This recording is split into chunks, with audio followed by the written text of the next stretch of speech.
We don't know exactly where it's going to go, and that's probably not going to change until we get into probably early Wednesday. We'll have a much better sense. But we do know already, based on the current configuration of the atmosphere, there's a very good chance that it's going to end up in the upper Midwest, producing rain or I should say snow and or rain and plenty of wind. And this is a prolonged event, possibly with, some peaks and some lulls thrown in there, but going from Wednesday evening, so that's Boxing Day evening, Right. evening of the 26th, maybe starting a little earlier in southwest Minnesota, and starting a bit later in northeast Minnesota, but affecting the majority of the state. The only part of the state I see missing out entirely would be the far northwest corner. Everything else gets it.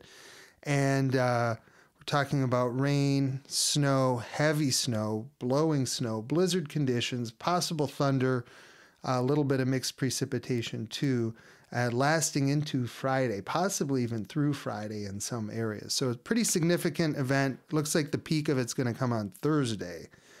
And, we're kind of here in the Twin Cities.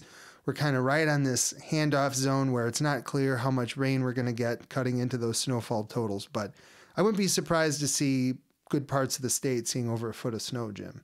So, Kenny, is it fair to say that depending upon where you live in Minnesota and the direction this storm takes, that there will be a definitive line between liquid precipitation and snow? Yeah, and that actually really matters, and maybe not for the reason people think. I mean, people like me who love snow, and I want to see a great big snowstorm.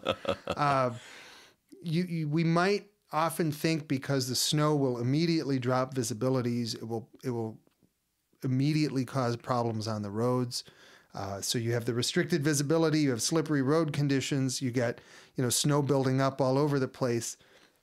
We often think of that as the primary hazard, but a system like this, it has the potential to drop up to 2 inches of precipitation. So there are parts of Minnesota that are going to see, the equivalent of 2 inches of rain, and not all of that's going to be snow. And the real concern is not that there's any direct hazard from the rain itself. But for areas that do see a significant amount of rain, we know a cold front is going to come through sometime Thursday night or Friday morning, and whatever's left over will change to snow. And the concern isn't the snow at that point. The concern is what happens to all the water that came out of the sky. It's going to form puddles. It's going to form, and those puddles are going to freeze up. We had something like that happen in 1996, and it was not good.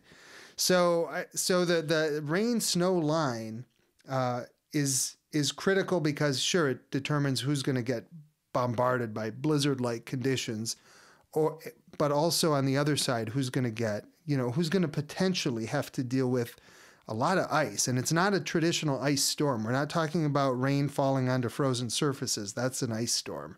Because then the water freezes instantly. We're talking about rain falling as rain, landing on the ground as rain, making puddles, and beating up on trees and in the soils and on power lines, and then freezing when the hammer drops as the cold front comes through sometime, probably Friday morning in most places. So we can't guarantee that this would be a catastrophe, but it's one of the things we're kind of looking at because it looks like this system has a lot of precipitation with it.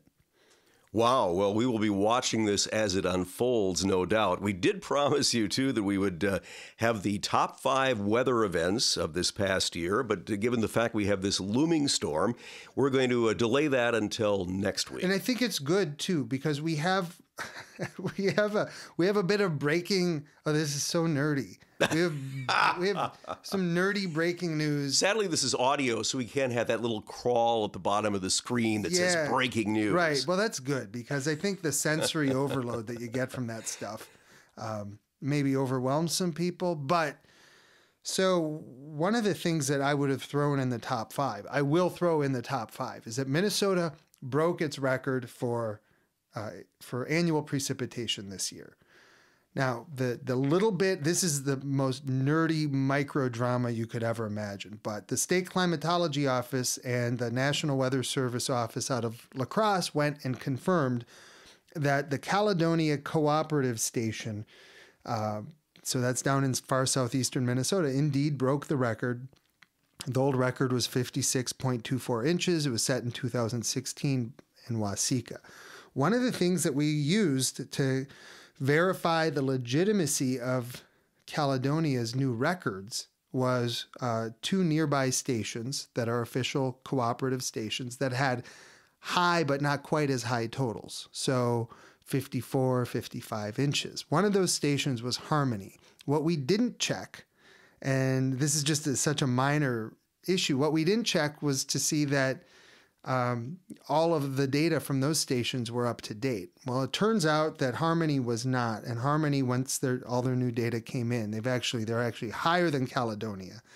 So the state record, we went and made this big to-do out of Caledonia. It's actually currently possessed by Harmony at 57.27 inches. Wow, so that is impressive. Yeah, they have a significant lead. And then we'll see, again, with 1 to 2 inches of precipitation likely, we'll see what happens after this big event. But so we're going to have to hold off on that part of the top 5 anyway. But 2018 was quite a year.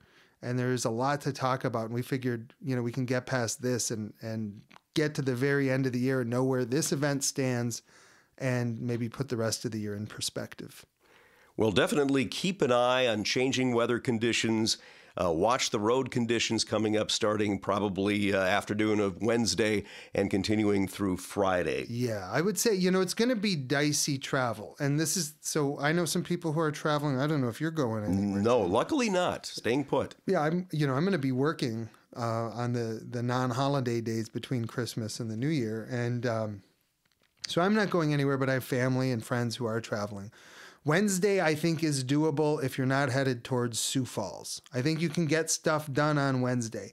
I even think Thursday in the southern part of Minnesota, where it's mostly rain, I think things will be fine. The real challenge is if anyone's going back across the state, but anytime after dark on Wednesday, if you're going back across the state out to the northwest of the Twin Cities especially, it's going to be real challenging. And I would say Thursday will be a difficult, if not impossible, travel day in western, central, and northeastern Minnesota, and then maybe most of the state on Friday. So lingering a bit into Saturday, do you think as well? Possibly lingering. Although I think the main precipitation event is going to wind down sometime on Friday. There's a little bit of spread in the models that we're looking at.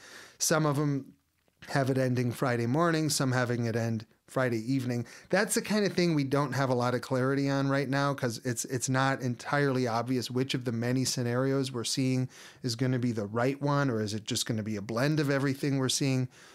But I would not be recommending long distance travel Thursday and Friday in Minnesota. That could be very dangerous.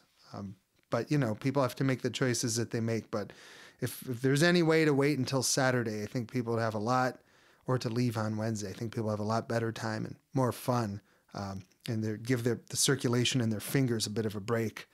Well, definitely watch the weather, stay safe. Happy holidays. We'll be back in a week talking about the top 5 weather events and probably doing a debriefing on this storm. Yeah, I think hopefully I'll be a little more sane. I'll feel a little less angst, less agitated. Yeah, a little more focused, less distracted. Possibly even kind of sullen. Oh, wow. Okay. All right. You get, it's like it's sort of this hormonal roller coaster ride.